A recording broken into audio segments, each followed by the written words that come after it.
வணக்கம். இது அரண்சை. நான் தேவா பாஸ்கர். இங்கே நேர்காணலில் மூத்த பத்திரிகையாளர் திரு ஜென் ராம் அவர்கள். வணக்கம் சார். வணக்கம் தேவா. சார், நேற்றைய தினம் திராவிட முன்னேற்ற கழகத்தினுடைய பொதுக்குழு கூட்டம் மதுரையில நடைபெற்று முடிஞ்சிருக்கு. அந்த கூட்டத்துல தமிழக முதல்வர், திமுகவினுடைய தலைவர் மு.க. ஸ்டாலின் அவர்களினுடைய உரை, அதுல முக்கியமான ஒரு விஷயத்த குறிப்பிட்டிருக்காரு. என்ன அப்படின்னா, திமுகவுக்கு என்றைக்குமே ஊடக சொகுசு இருந்ததில்லை. முன்னாடியும் இருந்ததில்லை, இப்பயும் இல்லை. நம்ம எல்லா எதிரிகளையும் சந்திக்கணும், எதிர்கொள்ளணும். அது ஊடக வாயிலாகவும் இருக்காங்க, இணையத்திலையும் இருக்காங்க, வெளியவும் இருக்காங்க. இப்படி நிறைய பேர் இருக்காங்க. நமக்கு அந்த ஊடக சொகுசு பவுசு அப்படின்றது இருந்ததில்லைன்றத சொல்லியிருக்காரு. இதை நான் எப்படி பாக்குறேன் அப்படின்னா, இப்ப தமிழ்நாட்டுல கிட்டத்தட்ட நிறைய மூத்த பத்திரிகையாளர்கள் இருக்காங்க, நிறைய நடுநிலையாளர்கள், அரசியல் விமர்சகர்கள்லாம் இருக்காங்க. அவங்க இன்னைக்கு காயின் பண்ற முக்கியமான விஷயம், எப்படி கோடி மீடியா இருக்கோ வட இந்தியால, அந்த மாதிரி இன்னைக்கு தமிழக அரசை விமர்சிக்காத ஊடகம் உருவாகி இருக்கு. யாருமே தமிழக அரசை விமர்சனம் செய்ய மாட்டாங்க, தமிழக அரசுக்கு எதிராக கருத்து சொல்ல மாட்டாங்க. எதை சொன்னாலும் பாஜக உள்ள வந்துடும், அதனால திமுக ஆதரவு நிலைப்பாட்டுல எல்லாருமே இருக்காங்க, அதனால திமுக விமர்சனம் பண்ண மாட்டோம்னு பத்திரிகையாளர்களே அந்த முடிவை எடுத்திருக்காங்க. ஊடகங்களும் அப்படிதான் இருக்குன்ற விமர்சனத்தை மிக கடுமையாக முன்வச்சிட்டு இருக்காங்க. ஒரு பக்கம் திமுகவுக்கு ஆதரவாக தமிழ்நாட்டினுடைய மொத்த ஊடகங்களும் போயிடுச்சு அப்படின்னு சொல்லிட்டு இருக்கிற அதே காலகட்டத்துல திமுக தலைவர் ஸ்டாலின் அதை மறுத்து இருக்காரு. இன்ஃபேக்ட் திமுகவுக்கு எதிராக தான் ஊடகம் இருக்கு அப்படின்ற குற்றச்சாட்டையும் முன் வச்சிருக்காரு. எப்படி புரிஞ்சுக்கலாம் சார் இதை? இல்ல, திமுகவுக்கு ஆதரவாக ஊடகங்கள் இருக்கு அப்படின்னு ஒரு செய்தியை பரப்புவதில் திமுகவுக்கு எதிரான கட்சிகள் எப்போதுமே முதன்மையாக இருந்திருக்கிறாங்க. ஆனால் உண்மை நிலவரம் அது இல்லை. திமுகவுக்கு என்றைக்குமே ஊடக சொகுசு கிடைக்காது, ஊடகத்தினுடைய கருணை பார்வை அவங்களுக்கு கிடைக்காது அப்படின்னு முதலமைச்சர் சொல்றதுல முழு அளவுல உண்மை இருக்கிறதாக நான் நினைக்கிறேன். அரண்சை நண்பர்களுக்கு வணக்கம்.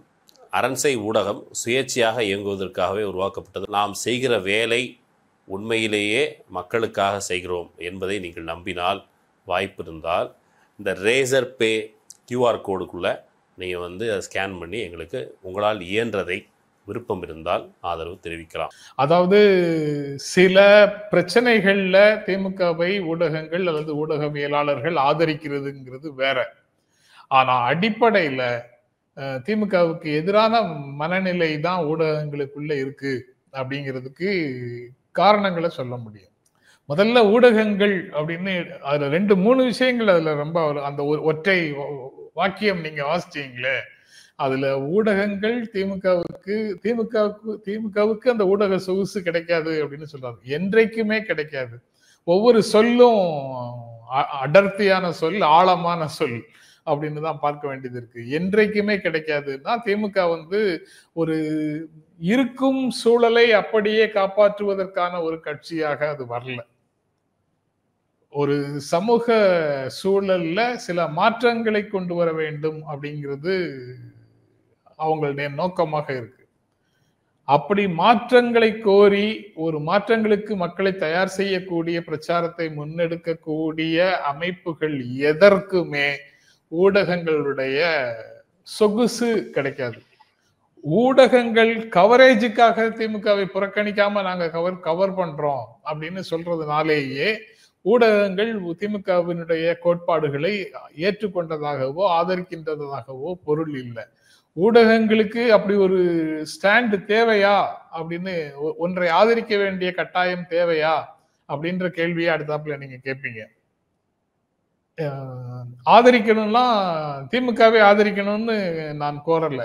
ஆனா ஒரு அநீதி நடக்கும்போது அந்த அநீதிக்கு எதிரான குரலை அல்லது அநீதிக்கு ஆதரவான குரலை, அநீதிக்கு எதிரான குரல் இல்லாமல் மௌனமாக கடந்து செல்வதன் மூலம் அநீதிக்கு ஆதரவளிக்கின்ற ஒரு பணியை ஊடகங்கள் செய்யாம இருக்கலாம். சாதாரணமாக இங்க நடக்கும்போது ஏதாவது ஒரு நிகழ்ச்சி சென்னையில நடந்துருச்சுன்னு வச்சுக்கோங்க, அந்த சென்னையில நடந்த நிகழ்வுக்கு நீங்க காவல்துறைய அல்லது சட்டம் ஒழுங்குக்கு பொறுப்பானவர்களை கூப்பிட்டு கேட்காமலேயே ஊடகங்கள் எவ்வளவு வேண்டுமானாலும் எதிரான செய்திகளை போடும். எதிரான செய்திகளாக்கும் அதை பற்றி கருத்துக்களை சொல்லும். ஆனா அந்த பக்கத்துல இருந்து ஒரு ஆள் இல்லையே, அவங்க கிட்ட நம்ம கருத்தை கேட்கலையே அப்படின்னு அவங்க நினைக்கவே மாட்டாங்க. இதற்கு நேர் மாறாக இங்க இருக்கக்கூடிய அரசுகளை ஆதரிச்சு பேசணும், அதாவது ஒன்றிய அரசை ஆதரிச்சு பேசணும் அப்படின்னு ஒரு நிலை வந்தால், அது தொடர்பான விமர்சனங்கள் வந்தால், அப்போ ஒன்றிய அரசுக்காக பேசுவதற்கு ஆள் இல்லாத காரணத்தினால இதை பத்தி நீங்க இந்த செய்தியை நம்ம எடுக்க முடியாது, இதை நம்ம பேச முடியாது அப்படின்னு சொல்லிடுவாங்க. அந்த பிரிவிலேஜ, ஒன்றிய அரசுக்கு கொடுக்கிற அந்த பிரிவிலேஜ மாநில அரசுக்கு கொடுக்கறது இல்லை ஊடகங்கள். இந்த ஆன்டி சென்டிமெண்ட் பார்ட்டிக்கு எப்பயுமே ஊடகத்தினுடைய ஆதரவு இருக்காது அப்படின்றத குறிப்பிட்டிருந்தீங்க. நம்ம ஊடக சொகுசுனா என்னன்னு முதல்ல பேசலாம் சார். ஊடக சொகுசு நீங்க சொல்ற அந்த பிரிவிலேஜ் அப்படின்றது யாருக்கெல்லாம் இருந்திருக்கு, அது எப்படியாக இருந்திருக்கு தமிழ்நாட்டு அரசியல் சூழல்ல? யார் சொகுசா ஆதரவோட? தமிழ்நாட்டுல அந்த ஊடக சொகுசு அப்படிங்கிறத இரண்டு விதமாக சொல்லலாம். ஒன்று ஊடகங்கள்ல வரக்கூடிய செய்திகளை தீர்மானிக்கக்கூடிய இடங்கள்ல யார் யாரெல்லாம் இருக்கிறாங்க, எடிட்டர்ஸாக யார் இருக்கிறாங்க, அது முக்கியமான பொறுப்புல செய்திகளுக்கு பொறுப்பாக யார் இருக்கிறாங்க, அவர்கள் தீர்மானிப்பதே தான்.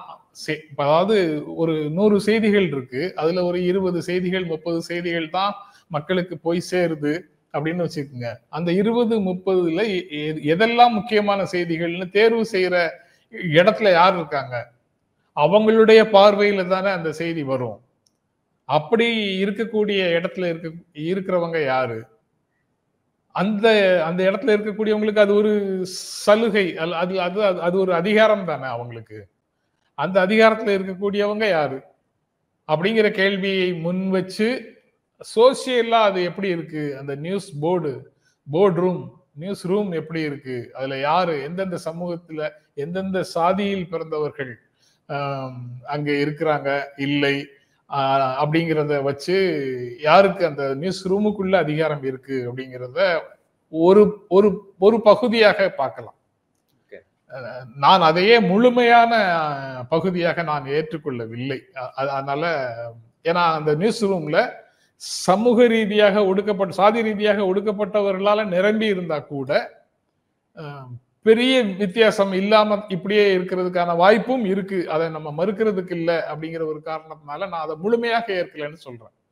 மற்றபடி அந்த அந்த ஆர்குமெண்ட்ஸ் எல்லாமே வேலிட் டு சம் எக்ஸ்டென்ட் அல்லது டு மேக்சிமம் எக்ஸ்டென்ட் அப்படின்னு கூட வச்சுக்கலாம். அடிப்படையில வேற ஒரு பார்வை என்ன இருக்குன்னா, ஊடகங்கள் ஒரு கருவி, உற்பத்தி கருவின்னு சொன்னா உற்பத்தி கருவி.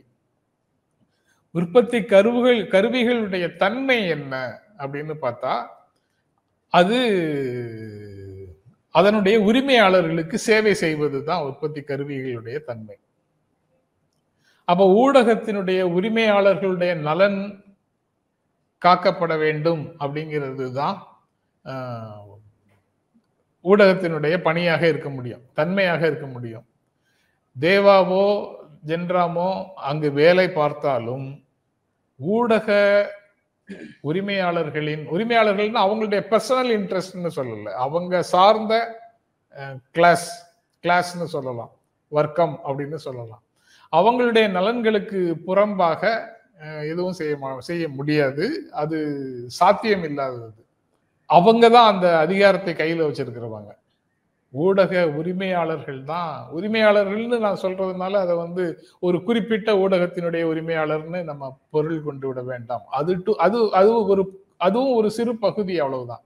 மற்றபடி அவங்க இந்த ஒரு 100 கோடி 200 கோடி செலவு செய்து ஒரு ஊடகத்தை நடத்தக்கூடியவர்கள் அதிகாரத்தில் இருக்கக்கூடியவர்களுடைய முறைகேடுகளை பற்றி பேசுவார்கள்னு எதிர்பார்க்கவே முடியாது. ஏன்னா அது அப்படி பேசினா ரிட்டாலியேஷன் அரசு தரப்புல இருந்து வந்ததுன்னா, அதிகாரத்தில் இருக்கக்கூடியவர்களிடத்துல இருந்து ஒரு பதில் நடவடிக்கை வந்ததுன்னா இவங்களால தாங்க முடியாது, இவர்களுக்கு ஏற்படக்கூடிய இழப்புகளை இவர்களால தாங்க முடியாது. அப்படி ஒரு இழப்பை சம்பாதிக்கிறதுக்கு அவங்க ஒரு காலத்திலையும் வரமாட்டாங்க, முன் வர மாட்டாங்க. அதனால அந்த அவர்களுடைய நலன்களை காக்கும் விதம் அப்படின்னு, காக்கும் தன்மை அப்படின்னு சொன்னா அதிகாரத்துக்கு அதாவது அடிபணியாம இருந்தா கூட இருக்கிறது ஒண்ணு, அடிபணியாமல் இருக்க முடியாதுங்கிறது ஒண்ணு. குறைந்தபட்சம் கேள்வி கேட்காமலாவது இருக்கிறதுங்கிற முடிவுக்கு அவங்க வந்துருவாங்க. முழுக்க முழுக்க பணிந்து போவார்கள், தவழ்ந்து போவார்கள், உட்கார சொன்னா உட்காராம தவழ்ந்து போவார்கள்ங்கிற நிலைமைக்கு போகாட்டாலும் கூட உட்கார்ந்து கொண்டு மௌனமாக இருப்பாங்க.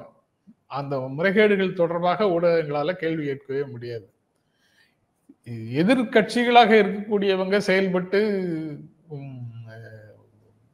மாற்றத்துக்கான போராட்டங்களை முன்னெடுக்கும் போது இப்படி மௌனமாக இருக்கக்கூடிய ஊடகங்கள் அவங்களுடைய செய்திகளை கவர் பண்ண கூட மாட்டாங்க. அப்போ நேச்சுரலா அதுக்கு பேர் என்ன? அந்த ஊடக வசதிகள் எங்களுக்கு வாய்ப்பாக கூட கிடைக்கிறது இல்லை. அதாவது சமூகத்தில் இருக்கக்கூடிய படிநிலைகள், அந்த படிநிலைகள் காரணமாக, அதாவது சமூகத்தில் இருக்கக்கூடிய சாதிய படிநிலைகள், அந்த சாதிய படிநிலை காரணமாக ஒரு சிலருக்கு வாய்ப்புகள் கிடைக்குது, ஒரு சிலருக்கு வாய்ப்புகள் கிடைக்கல. அப்படி வாய்ப்புகள் கிடைக்காதவர்கள் வாய்ப்புகளுக்காக போராடும் போது வாய்ப்புகள் கிடைத்தவர்கள் அந்த போராட்டத்தை கவர் செய்ய மாட்டாங்க. அப்படிங்கிறத நீங்க அப்படியே இங்கேயும் பொருத்திக்கலாம், பொலிட்டிக்கல் டிவிஷன்ஸ்லயும் பொருத்திக்கலாம். உலகத்திலேயே அதிக உறுப்பினர்கள் கொண்ட கட்சி எது அப்படின்னு கேட்டா நீங்க சொல்லுவீங்க. உலகத்திலேயே அதிக பணம் நன்கொடையாக பெற்ற கட்சி எது அப்படின்னு கேட்டா நீங்க சொல்லுவீங்க.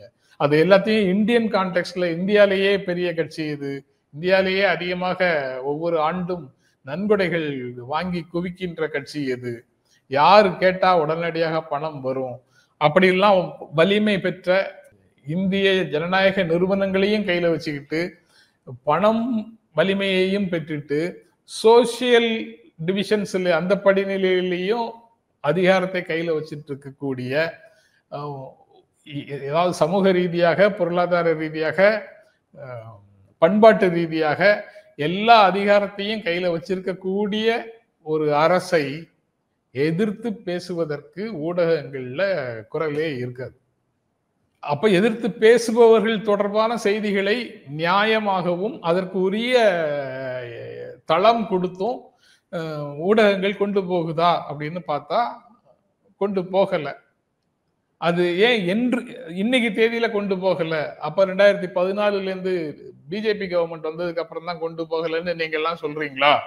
அதற்கு முன்னால எல்லாம் ஒழுங்கா இருந்ததுதான்னு கேட்பாங்க.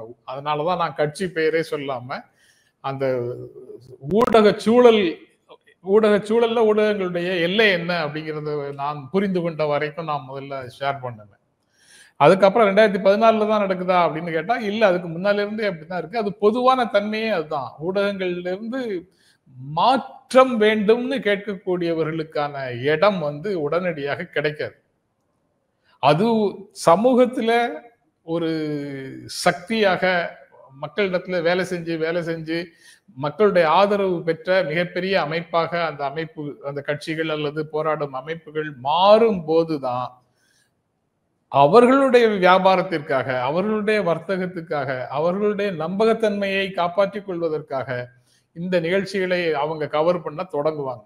இவர்களுக்கான இடத்தை கொடுப்பதற்கு முன் வருவாங்க. அது பத்திரிகா தர்மம்னு சொல்றாங்களே, அந்த தர்மத்துக்காக இவங்களை சேர்க்கறது இல்லை, அவங்களுடைய வர்த்தக நலனுக்காக சேர்ப்பாங்க. அந்த சொகுசு என்றைக்குமே இப்ப உள்ள சூழலை பத்தி இப்ப பேசணும், ஆனா என்றைக்குமே கிடைக்காதுன்னு சொன்னா இதுதான் நிலை. அதனாலதான் ஒவ்வொரு மாவட்டத்திலையும் அல்லது ஒவ்வொரு தாலுகாலையும் திராவிட இயக்கங்களை சார்ந்தவர்கள் அல்லது பொது உடைமை இயக்கங்களை சார்ந்தவர்கள் இப்போ யூடியூப் ஆரம்பிக்கிற மாதிரி அப்போ படிப்பகங்கள், அந்தந்த பகுதியில சின்ன சின்ன படிப்பகங்கள் ஆரம்பிக்கிறது, அதுல மாற்றம் கோரும் கருத்துக்களை அடங்கிய இதழ்கள் கொண்டு போடுறது, இதழ்களையும் பேப்பரையும் போடுறது, அந்த பகுதியில உள்ள மக்களுக்கு சுற்றி நடக்கக்கூடிய விஷயங்களை கற்பிப்பது அப்படிங்கிற எல்லா விஷயங்களையும் செய்யறாங்க. இப்போ அந்த மாதிரி விஷயங்களை யூடியூப் ஃபேஸ்புக்னு இந்த சோசியல் மீடியா ஏரியாவுக்குள்ள நம்ம அதை பொருத்தி பார்க்கலாம். அவ்வளவுதான். மெயின் ஸ்ட்ரீம்ன்றது என்னைக்குமே அகைன்ஸ்டா தான் இருக்கு, என்னைக்குமே அகைன்ஸ்டாக தான் இருக்கு. அது மாற்றத்தை கோரக்கூடியவர்கள். இப்போ நீங்க அம்பேத்கரிய இயக்கங்களுக்கு இடம் இருக்காது, பொது உடைமை இயக்கங்களுக்கு இடம் இருக்காது, திராவிட இயக்கங்களுக்கு ஒப்பீட்டளவுல இடம் இருக்கும். ஏன்னா அவங்க கீழே வேலை செஞ்சு மக்கள் மத்தியில செல்வாக்கோட இருக்கிறதுனால அவர்களை விட இவர்களுக்கு கொஞ்சம் கூடுதலாக இடம் இருக்கும். ஆனா பிஜேபியா டிஎம்கேயா அப்படின்னு நீங்க பார்க்க தொடங்கிட்டீங்கன்னா, திமுகவா திமுகவுக்கு எதிரான சக்திகளா அப்படின்னு பார்க்க தொடங்கிட்டீங்கன்னா, எதிரான சக்திகளுக்கு ஆதரவான கருத்துக்கள் தான் அங்க நிற்கும். அதுல ரொம்ப சிம்பிளா சொல்றதாக இருந்தா, ஏற்கனவே எஸ்டாப்ளிஷ்டா இருக்கக்கூடிய கருத்துக்களை சொல்லக்கூடியவர்களுக்கு எளிதாக இடம் கிடைக்கும். இதை நீங்க மாற்றுங்க, இது சரியில்லை, இதுக்குள்ள ஸ்ட்ரக்சரலி அமைப்பு ரீதியாக, சமூக அமைப்பாக இருந்தாலும் சரி, நிறுவன அமைப்பாக இருந்தாலும் சரி, அமைப்பு ரீதியாக இதுக்குள்ள ஒரு அநீதி இருக்கு, அந்த அநீதியை நீக்கி நீதி வழங்குங்கள் அப்படிங்கிற ஒரு கோரிக்கையை முன் வச்சு பேசக்கூடிய யாருக்கும் மக்கள் மனசுலேயே அது ஏற்பதற்கு டைம் ஆகும். ஏன்னா அவங்களுடைய அன்றாட வாழ்க்கையில அவங்களுடைய பிழைத்திருப்பதற்கு தேவையான வேலைகளை செய்துட்டு இருக்கிறவங்களுக்கு இந்த மாற்றம் தொடர்பான உண்மை நிலைகளை, அதற்காக போராடணுங்கிற உணர்வை பெறுவதற்கான வாய்ப்பே ரொம்ப குறைவு. அதற்கே இந்த அமைப்புகள் அதிகமாக போராட வேண்டியது இருக்கும். அதனால மாற்று கருத்துக்கள் கொண்டவர்களுக்கான பணிகளை சுலபமாக்கணும்னா ஊடகங்கள்ல வெளி வேணும். ஆனா அந்த வெளி கிடைக்காததுனால வேறு வகைகள்ல தான் அதை சென்றடைய வேண்டியது இருக்கும். இருக்கிற சிஸ்டத்துக்குள்ள போட்டி போட்டுக்கொண்டே புஷ் பண்ணிக்கொண்டே தான் இருக்கணும். அதுக்காக அவங்க நம்மளை கவர் பண்ண மாட்டாங்கிறதுக்காக கட்சிகள் வெளியில ஓடி வந்துட முடியாது. கவர் பண்ண வைக்கிறதுக்கு என்னென்னலாம் செய்ய முடியுமோ நமக்கு கையில இருக்கக்கூடிய சிறு சிறு அதிகாரங்களை வச்சு, நமக்கு இருக்கக்கூடிய மக்கள் செல்வாக்கை வச்சு, நீங்க எங்களை கவர் பண்ணலைன்னா உங்களுடைய நம்பகத்தன்மையை நீங்கள் இழந்து போகிறீர்கள் அப்படிங்கிற நடைமுறையை வச்சு சிறு சிறு நகர்வுகள் மூலமாக நாம இடம்பெற போக முடியும். அதாவது ஊடகங்களுக்குள்ள வேலை செய்ய முடியும். ஊடகங்கள்ல போய் நம்ம செய்திகள் கவர் ஆகும். ஆனா அந்த சொன்ன உடனே சிலருக்கு கிடைக்குது இல்ல. ஊடகங்களை ஒரு நபர் இருக்காருன்னு வச்சுக்கோங்க, அவர் ஊடகங்களை தினந்தோறும் பிரஸ் மீட் வச்சாலே ஊடகங்களை திட்டுறாரு. ஆனா மகிழ்ச்சியோட போய் அவருடைய பேச்சை எல்லாம் வேற வேற வார்த்தை வரும், ஆனா அதை சொல்லக்கூடாது இல்ல. அதனால அவர்களுடைய பேச்சை எல்லாம் லைவ்லயே போடுவாங்க. ஒரு லைவ்ல தப்பா பேசுறாரு, 2 லைவ்ல தப்பா பேசுறாரு, வல்கரா பேசுறாரு, அல்லது ஸ்லாண்டரா அவதூறாக பேசுறாரு அப்படின்னா அதுக்கப்புறம் அவர் லைவ்ல எடுக்காதீங்கன்னு ஒரு முடிவுக்கு ஊடகங்கள் வருவதுதான் நியாயம். அவங்களுடைய அறங்களுக்கு எதிராக ஒரு விஷயத்தை செய்யக்கூடாதுன்னு இருக்கிறவங்க 2-3 முறை லைவ் மிஸ்யூஸ் பண்ற நபர்களை அதுக்கப்புறம் லைவ்ல எடுக்காதீங்க, அவர் பேசியதில் உரிய பகுதிகளை மட்டும் நம்ம அதுக்கப்புறம் செய்திகளில் பயன்படுத்தி கொள்ளலாம் அப்படின்னு ஊடகங்கள் முடிவெடுக்கணும். ஆனா இன்று வரை அவதூறுகள் பேசக்கூடியவர்களுடைய லைவ் எல்லாம் போகுது. ஆனா திமுக தொடர்பான பிரச்சனைன்னு வரும்போது அதை நினைவூட்ட வேண்டியது இருக்கு வெளியில இருக்கக்கூடியவங்க, அல்லது புஷ் பண்ண வேண்டியது இருக்கு. என்ன அந்த சேனல்ல போடுறாங்களே, இந்த சேனல்ல ஏன் இன்னும் போடல அப்படின்னு அங்க வேலை பார்க்கக்கூடியவங்க நம்ம சேனல்ல ஏன் போடலன்னு கேள்விகளை அங்க இருக்கக்கூடியவங்க எழுப்ப வேண்டியது இருக்கு. சிறு சிறு அழுத்தங்களுக்கு பிறகுதான் அது நடக்குது. அந்த இயல்பாக நடக்கிறது எல்லாமே மாற்றம் கோராத இருக்கும் நிலையை அப்படியே காப்பாற்ற வேண்டும் அப்படின்னு நினைக்கக்கூடிய நபர்களுக்கு தான் கிடைக்கும். இது வழக்காக இருக்கு. புரியுது. ஊடக சொகுசு அப்படின்றது ப்ரோ சென்டிமெண்ட், ஆன்டி சென்டிமெண்ட் அப்படின்னு பிரிச்சுக்கலாம். அப்படிதான் இருக்குன்றத சொல்றீங்க. ஆன்டி சென்டிமெண்டா மக்கள் நார்மல் நினைக்கக்கூடிய எல்லா விஷயங்களையும் இல்ல இதை மாத்தணும்னு சொல்லக்கூடிய அந்த கட்சிகளுக்கு, அமைப்புகளுக்கு ஊடகத்தினுடைய சொகுசு கிடைப்பதில்லை அப்படின்றத சொன்னீங்க. செய்திகள் வாயிலா எப்படி சார் புரிஞ்சுக்கலாம்?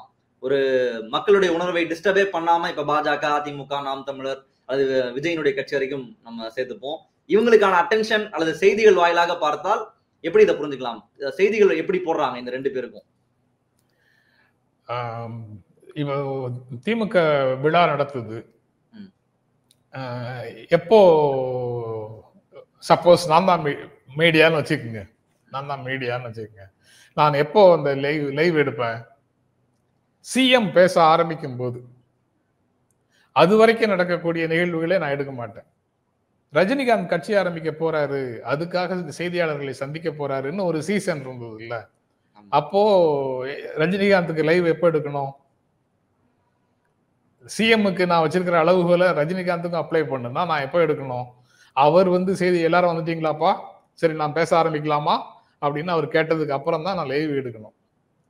ஆனா அவர் வீட்டுல இருந்து கிளம்பும் போது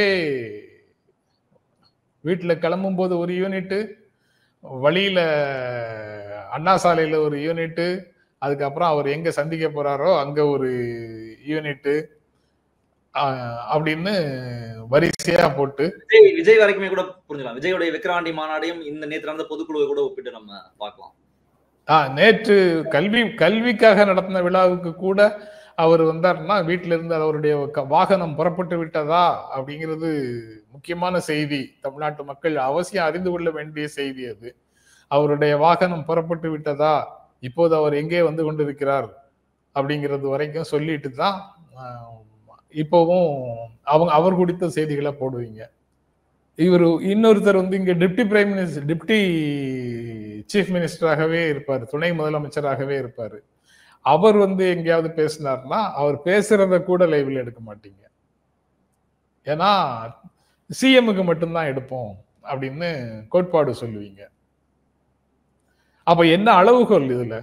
எந்த அதிகாரத்தை வச்சு நீங்க எடுக்கிறீங்க? பாப்புலாரிட்டியா அல்லது கட்சியினுடைய செல்வாக்கா அல்லது அவங்க பேசக்கூடிய பேச்சில் இருக்கக்கூடிய கருத்துக்களின் வலிமை அடிப்படையில் எடுக்கிறீங்களா? என்ன அளவுகோல்ல எடுக்கிறாங்க அப்படிங்கிறது பெரிய கேள்விதான். இப்படி இது எல்லாமே ஸ்ட்ரக்சரலாக இருக்கக்கூடிய சார்புகளை தாண்டி நடக்கக்கூடிய விஷயம். ஸ்ட்ரக்சரலாவே இருக்கக்கூடிய வீக்னஸ் என்னால புரிந்து கொள்ள முடியும். அதைத்தான் பத்தி முதல்ல பேசினேன். ஆனா இதெல்லாம் வந்து சரி செய்ய முடியுமான்னா முடியும். ஆனா சரி செய்யறது இல்ல.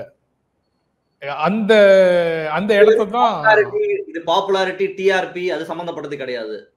இது பாலிடிக்ஸ் தான். இது பாலிடிக்ஸ்ல தானே இருக்கு. இப்போ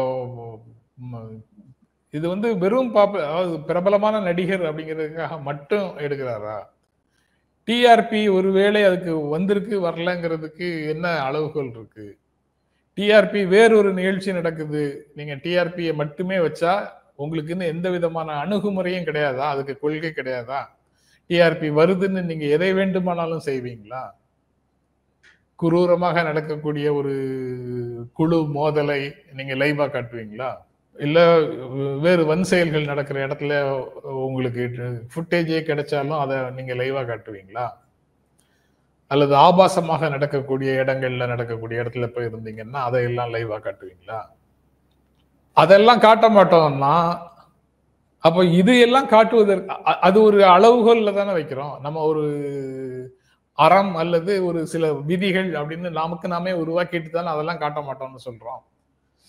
அப்போ அதே மாதிரி இதுக்கும் ரூல் வேணும்ல. பக்கச்சார்பு இல்லாம இருக்கணும் அல்லது அட்லீஸ்ட் பக்கச்சார்பு இல்லாம இருக்கிற மாதிரி ஒரு தோற்றத்தை கொடுக்கணுங்கிற மாதிரியாவது செயல்பட வேண்டாமா?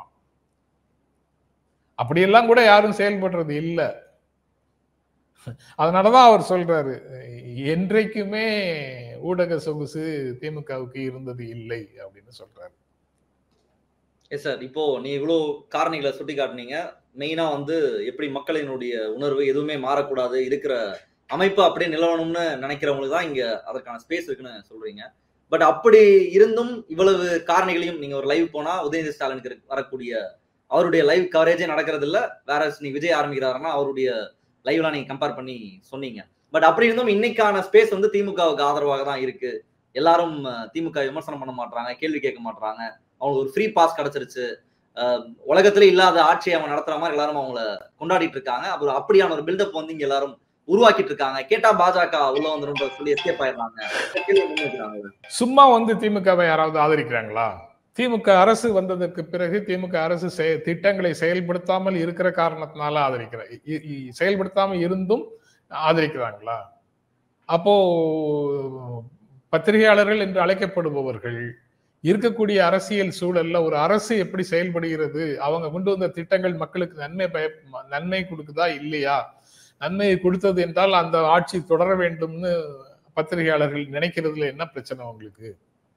அல்லது வேறொரு அரசியல் சூழல்ல இங்கு இருக்கக்கூடிய பத்திரிகை சூழல், ஊடக சூழல் எல்லாமே இப்படி இருப்பதற்கான வாய்ப்பு இல்லாத ஒரு மாற்றத்துக்கு உள்ளாகி கொண்டிருக்கிறது. உரிமைகள் மறுக்கப்பட்ட ஒரு சூழல்ல அரசியலமைப்பு சட்டம் பிரிவு 19 செயல்படுத்தப்படாமல் போகிற ஒரு சூழல் வரப்போகுது அப்படின்னு ஒரு உணர்வு இருந்ததுன்னா, அந்த உணர்வின் அடிப்படையில அதை அப்படி ஒரு அதிகாரத்தை கொண்டு வரக்கூடியவர்கள், அதிகாரத்தை கையில எடுத்துக்கிட்டு அப்படி ஒரு சூழலை உருவாக்கக்கூடியவர்களுக்கு எதிராக அப்படிப்பட்ட நபர்கள் இந்த பக்கத்துல நம்ம ஊர்ல ஆட்சிக்கு வந்து விடக்கூடாது அப்படிங்கிற ஒரு காரணத்தினால அது அவங்க சுயநலம் இதுல இருக்கிறதாக நான் நினைக்கல. அது தமிழ்நாட்டு மக்களுக்கு அவங்க செய்யக்கூடிய உண்மையான ஊடக பணியாகத்தான் நான் நினைக்கிறேன். அப்படி அந்த காரணத்தினால அவங்க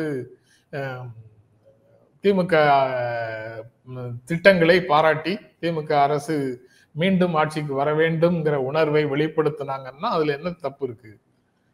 நீங்க திமுகவை மோசம்னு சொல்லிட்டு நீங்க இதை விட மோசமாக ஆட்சி நடத்தியவர்கள் எல்லாம் ஆட்சிக்கு வருவதற்கு ஆதரவாக பேசுறீங்க. அதுல தப்பு இல்லை. இதுவரைக்கும் ஒன்றிய அரசுல பொறுப்புல இருக்கும்போது அல்லது பிற மாநிலங்கள்ல பொறுப்புல இருக்கும்போது திமுக தமிழ்நாட்டுல நடத்தக்கூடிய ஆட்சிகளை தாண்டி மிகச்சிறந்த அளவுல ஒரு நிர்வாகத்தை ஏதாவது ஒரு மாநிலத்துல காட்ட முடியாத கட்சிகள் எல்லாவற்றையும் தமிழ்நாட்டுக்கு வரவேற்பதற்கு பிரச்சாரம் செய்யக்கூடியவர்களுக்கு ஸ்பேஸ் இருக்கு. அவங்க மேல சார்ஜ் இல்லை.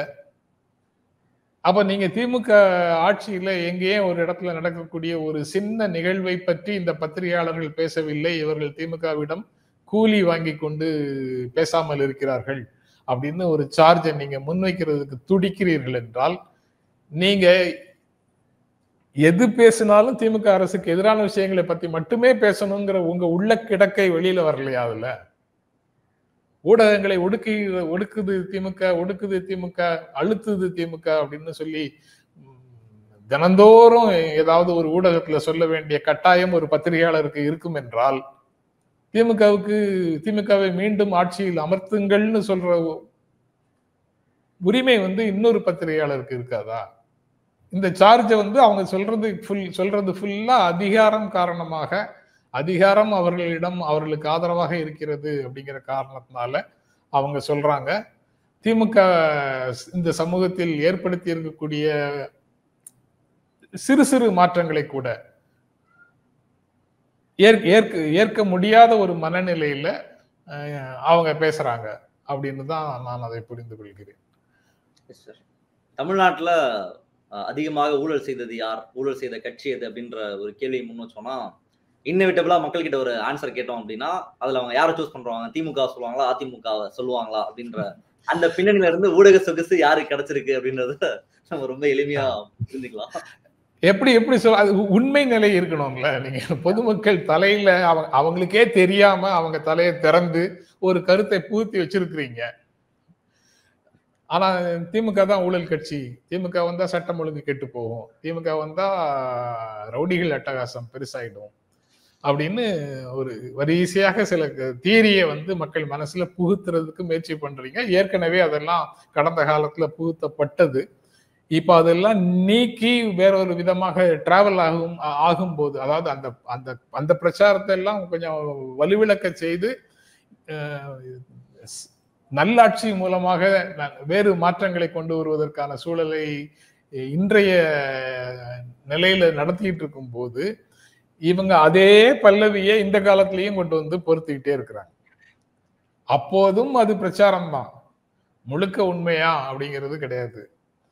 இப்போதும் அதே பிரச்சாரத்தை மீண்டும், ஏன்னா அது ஏற்கனவே எஸ்டாப்ளிஷ்டு. அதை திரும்ப திரும்ப சொல்வது ஈஸி. கொஞ்சம் ஓரமா நீங்க இதயத்துக்கு கீழே வச்சிருந்தீங்கன்னா அதை லேசா தட்டி விட்டு கொஞ்சம் மேல கொண்டு வந்துட்டா போதும்.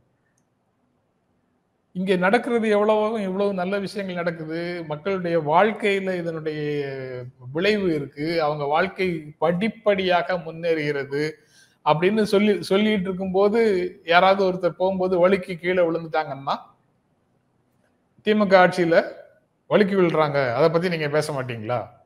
எங்க எல்லாரும் முன்னேறிட்டாங்கன்னு சொல்றீங்க? அந்த நடந்து போயிட்டு இருந்தான், அவன் விழுந்துட்டான் கீழே, அவனுக்கு என்ன வலிமையை கொடுத்திருக்கு இந்த அரசு அப்படின்னு பேசக்கூடிய ஆட்களாக இங்க இருக்கிறாங்க. அவங்களுடைய அந்த ஒரு அவதூறு பிரச்சாரத்துக்கு, பொய் பிரச்சாரத்துக்கு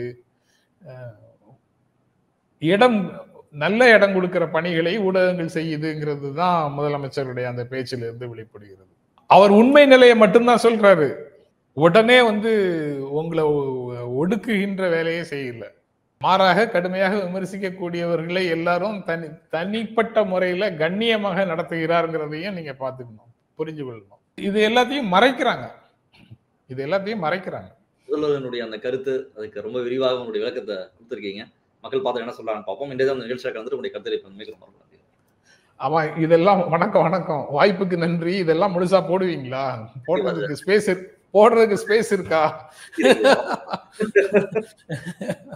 தேங்க்யூ சார். தேங்க்யூ.